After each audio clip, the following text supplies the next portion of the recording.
আজকে জুমার দিন আমারে 2 রাকাত জুমার নামাজ পড়ার সুযোগ দে। ও নবীর উম্মতেরা, নবীর আশিকেরা, হুসাইনের আশিকেরা গো, এই 2 রাকাত নামাজ জুমার নামাজ ছাইরো না, আমার নবীর শাফায়াত নসিব হবে না। রক্তে লাল হইয়া যদি হুসাইন 2 রাকাত জুমার নামাজ পড়তে পারে গো, আজকাল থেকে কথা দিতে হবে জীবনে কোনোদিন জুমার নামাজ ছাড়তে পারবা না।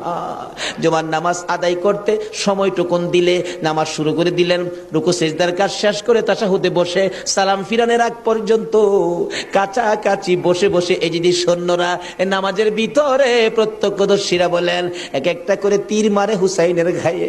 ডান দিক দিয়া যদি তীরটা মারতো, বাম দিক দিয়া বেরিয়ে যাইতো, সামনে দিয়া মারলে পিছন দিয়া বেরিয়ে যায়, এই কিসিমের তীর গো নামাজের ভিতরে বাহুতুরটা তীর লাগাইছে।